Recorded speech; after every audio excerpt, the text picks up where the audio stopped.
गुंतवणूकदार म्हणून यशस्वी होण्यासाठी निगेटिव्ह लेवलचं ज्याला मार्केट दिसतं त्याला आपलं मन जरा खट्टू होतं. या परिस्थितीचं आकलन नीट करू शकतात आणि पडत्या मार्केटमध्ये आपल्या SIP चालू ठेवतात. आपल्या दीर्घ मुदतीच्या पोर्टफोलिओमध्ये लाली लाल दिसत असेल तर दिल खुश होना चाहिए. या मधल्या काळामध्ये इकॉनॉमी ज्या टप्प्यावर आहे त्याच्या कैक पटीने पुढच्या टप्प्यावर गेलेली असेल तर माझ्या इन्व्हेस्टमेंटचं देखील सोनं झालं असेल.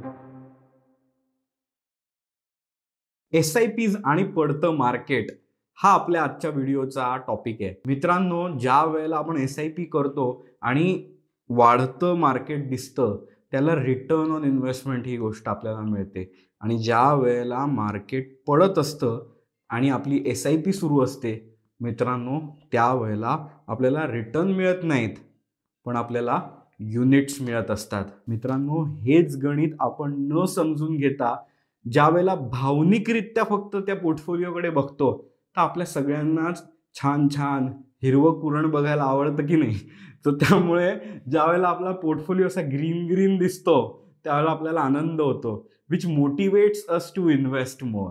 ज्या वेळेला आपल्याला रिटर्न ऑन इन्व्हेस्टमेंट खूप छान दिसत असतो त्यावेळेला अनेकांना SIP इन्व्हेस्टमेंट कंटिन्यू करण्याचं मोटिवेशन मिळतं, अनेकांना या SIP इन्व्हेस्टमेंट वाढवण्याचं मोटिवेशन मिळतं. पण मित्रांनो, गुंतवणूकदार म्हणून यशस्वी होण्यासाठी ज्या वेळेला ते मार्केट निगेटिव्ह दिसत असतं, मी गुंतवणुका SIP करत करत माझ्याकडे जमले 3 लाख पण त्याची दिसतात आता 2,80,000 2,60,000 हे 30,000 40,000 निगेटिव्ह लेवलचं ज्याला मार्केट दिसतं त्याला आपलं मन जरा खट्टू होतं का? नक्की बघा, नक्की होत असतं. अनेकांना हा अनुभव येत असतो. पण त्या आपल्या भीतीवर जे विजय मिळवू शकतात ते या परिस्थितीचं आकलन नीट करू शकतात आणि पडत्या मार्केटमध्ये आपल्या SIP चालू ठेवतात मित्रांनो, तेच यशस्वी गुंतवणूकदार होतात. कंपाऊंडिंग ऑन इन्व्हेस्टमेंट हे त्यांच्या बाबतीतच यश मिळवून देतं. अन्यथा अनेक बाबतीमध्ये डेटा उपलब्ध झालाय. आत्ता देखील पडझडीमध्ये खूप जणांनी SIPs थांबवल्यात असा डेटा म्युच्युअल फंडाने रिलीज केलाय. त्यामुळे हा व्हिडिओ खास मी बनवायला घेतला ज्या लोकांसाठी ज्यांना SIPs थांबवायचं वाटतंय की हे मार्केट तर मी आपले पैसे टाकतो आणि मार्केट खालती जातं, मी टाकतो आणि खालती जातं, एक काय उद्योग लावलंय, मला माझे पैसे खालती जाऊ द्यायचे नाही आहेत. बघा मित्रांनो, ज्या वेळेला आपण SIPs करतो ना त्यावेळेला आपल्याला इन्व्हेस्टमेंट्स या दीर्घ मुदतीच्या असतात. अनेकांच्या इन्व्हेस्टमेंट्स करताना तर म्हटलेलं असतं माझ्या रिटायरमेंटसाठी आहेत, माझ्या 15 वर्षानंतर माझ्या मुलाच्या शिक्षणासाठी आहेत किंवा 7-8 वर्षानंतर लागणार आहेत, 5-6 वर्षानंतर लागणार आहेत, जे काही कारण असेल. पण ज्या वेळेला आपल्या इक्विटी इन्व्हेस्टमेंट शेअर बाजार संलग्न SIP या दीर्घ मुदतीच्या चालू असतात आणि जर बाजारभाव आत्ता कमी होत असेल तर मला सांगा, जर आपण बटाटे वड्याची गाडी चालवत असू आणि जर बटाटे स्वस्त मिळायला लागले तर आपण घाबरून जाऊ की खुश होऊ? कच्चा माल मला स्वस्त दरात मिळत असेल, त्या कच्च्या मालाला उकडून त्याचे मस्त भाजी बनवून वडे तळून मला जे मी वडे विकणार आहे ते वडे त्याची किंमत कमी होतीये का? नाही. माझा कच्चा माल म्हणजे बटाटे हे जर स्वस्त होत असेल तर प्रत्येक बटाटे वडेवाल्याला जसा आनंद होतो तसाच SIP ज्याला आपण करत असतो त्याला आपल्याला कच्चा माल स्वस्त दरात मिळतोय आणि हा मोठ्या प्रमाणात आपल्याला जर कच्चा माल मिळत जाण्याची ही संधी मिळतेय. उतरत्या बाजारभावामध्ये ज्याला आपण SIP चालू असतात त्यावेळेला जास्त युनिट अॅक्युम्युलेट होतात. साधारण एका युनिटची किंमत जर 70 रुपये असेल आणि 10% मार्केट पडलं असेल तर तेच युनिट 63 रुपयाचं झालंय. आणि आपली जर 5,000ची SIP चालली आहे तर 7-7 रुपये पर युनिट मागे जे स्वस्त रेटनी पडले, काही अधिकची युनिट्स आपल्याकडे जमा होत चालली आहेत. आणि ज्या वेळेला 20 वर्षानंतर 25 वर्षानंतर आपण त्या वापरायला घेणार आहोत त्यावेळेला त्या 63 रुपये लेवलवरती गेलेल्या युनिट्सची संख्या देखील त्याला विकत असू आपण, त्याला कैक पटीने मोठ्या लेवलवरती ती गेली असेल. कारण का तो 20-25 वर्ष हा खूप मोठा कालावधी आहे. त्यामध्ये अनेक प्रकारच्या तेजी मंदीची बरीच सायकल्स येऊन जातात. या प्रत्येक सायकलमध्ये ॲव्हरेजिंग इन्व्हेस्टमेंटचं होत गेलं तर बघा किती मोठ्या प्रमाणात युनिट्स ॲक्युम्युलेट होतात. त्यामुळे लक्षात घ्या, ज्या वेळेला आपण SIP करतो ना, त्याला 2 प्रकारची मोटिवेशन्स मिळतात. एक मोटिवेशन हे सगळ्यांनाच आवडतं, ते म्हणजे रिटर्न ऑन इन्व्हेस्टमेंट, पोर्टफोलिओची हिरवळ. ज्या वेळेला पोर्टफोलिओची हिरवळ दिसते त्याला आहा, दिल को जो अच्छा लगता है, दिल का भवर करे पुकार, प्यार का राग सुनो, असं असं जे आपलं मन म्हणायला लागलेलं असतं ना मित्रांनो, काय होतं, ज्या वेळेला मार्केट पडत असतं आणि त्याला लाल दिसतं त्यावेळेला आपण आपल्या त्याच इमोशनल मनाला जे गाणी म्हणतंय 1 मिनिटापूर्वी त्याला समजवता आलं पाहिजे की या वेळेला हे वर्ष हे जर मला निगेटिव्ह रिटर्न्स देणार असेल, लाल दिसणार असेल, तर त्या लाल दिसणाऱ्या गोष्टीचा अर्थ असा आहे की माझ्याकडे युनिट्स पोतडीमध्ये जमा होत आहेत. हे वर्ष मला युनिट्स देणार आहे. सो काही वर्ष इन्व्हेस्टमेंटच्या जर्नीमध्ये येतात जी आपल्याला युनिट्स देतात आणि काही वर्ष येतात ती रिटर्न्स देतात. सो कधी ना कधी काही ना काहीतरी आपल्याला या 2 पैकी एक मिळतच असतं आणि हे मिळत जाणाऱ्या 2 गोष्टी ह्या जर तुम्हाला मोटिवेशन देऊन तुम्ही इन्व्हेस्टमेंट्सच्या SIPs वाढवत गेलात, दीर्घ मुदतीच्या उद्दिष्टांनी करायच्या गुंतवणुका वाढवत गेलात, समजून घेतलं मला कधी लागणार आहेत इन्व्हेस्टमेंट्स आणि मी त्या कशात इन्व्हेस्ट करतोय. जर माझ्या इमर्जन्सी फंडासाठी मला पैसे गोळा करायचे आहेत तर ते मी शेअर बाजार संलग्न गुंतवणुका करून कसं चालेल.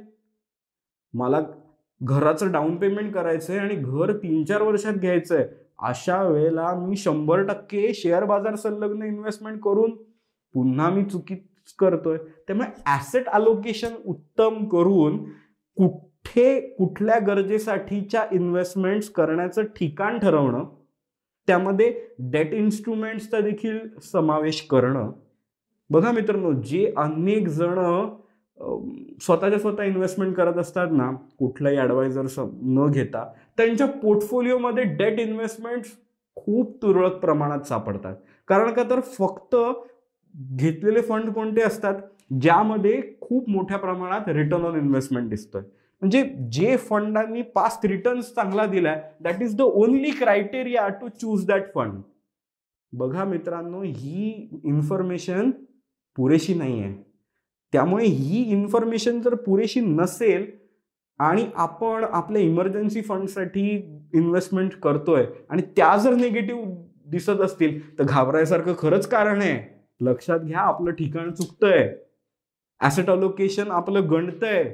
त्यामुळे अशा गोष्टी न होऊ देता आपल्या दीर्घ मुदतीच्या पोर्टफोलिओमध्ये लाल दिसत असेल तर दिल खुश होना चाहिए, दिल दौड़ना चाहिए, लगना चाहिए की हां, माझ्याकडे युनिट्स जमा होत आहेत, कच्चा माल जमा होतोय, माझा पक्का माल विकायला खूप वर्ष आहेत आणि ती वर्ष या मधल्या काळामध्ये इकॉनॉमी ज्या टप्प्यावर आहे त्याच्या कैक पटीने पुढच्या टप्प्यावर गेलेली असेल तर माझ्या इन्व्हेस्टमेंटचं देखील सोनं झालं असेल. बघा मित्रांनो, ह्या गोष्टी समजून घेऊन इन्व्हेस्टमेंट्स करा.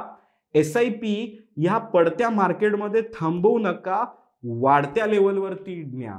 मी अनेकांना म्हणतो, जरी तुम्हाला इक्विटी इन्व्हेस्टमेंट्स करायच्या असल्या तरी त्याच्यातला 15-20% पोर्शन डेटमध्ये करावा. का? कारण का तर ज्या वेळेला अशा प्रकारे मार्केट पडतं ना 15-18%, त्यावेळेला आपल्याकडे इन्व्हेस्ट करायला पैसेच नसतात.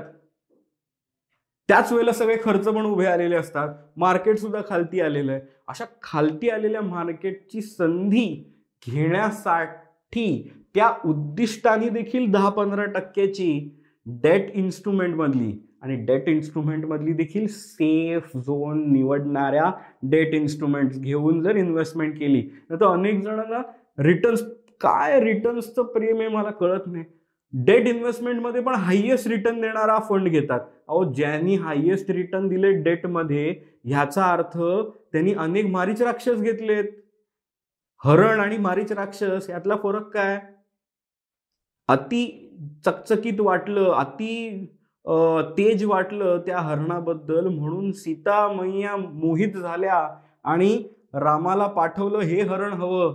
तसंच तुम्ही ज्या वेळेला डेट इन्व्हेस्टमेंट्स करतोय आपण, त्यावेळेला उद्देश असा मनात ठेवला पाहिजे, माझ्या इन्व्हेस्टमेंट सेफ असल्या पाहिजेत, मला इधर रिटर्न ऑन इन्व्हेस्टमेंट नाही मिळालं पाहिजे, मला अगदी महागाईच्या दरा इतकं 6-7% जरी रिटर्न मिळत असेल तरी मी समाधान मानलं पाहिजे. अशा सेफ झोनमधल्या डेट इन्व्हेस्टमेंट्स केल्या तर आपल्याकडे ॲक्युम्युलेट होत जातात युनिट्स डेटमधले, जे आपण स्विच करू शकतो ज्या वेळेला इक्विटी मार्केट खालती जात आहे, आणि अशा वेळेला आपलं ॲव्हरेजिंग आणखीन मस्त होऊन जातं. अशा प्रकारे इन्व्हेस्टमेंटसाठी ह्या सगळ्या प्रकारे वेगवेगळ्या प्रकारे ज्या वेळेला मार्केट वेगवेगळी रिॲक्शन्स देईल, त्या सगळ्यासाठी धोरणीपणाने तुमच्या इन्व्हेस्टमेंट्स आहेत का?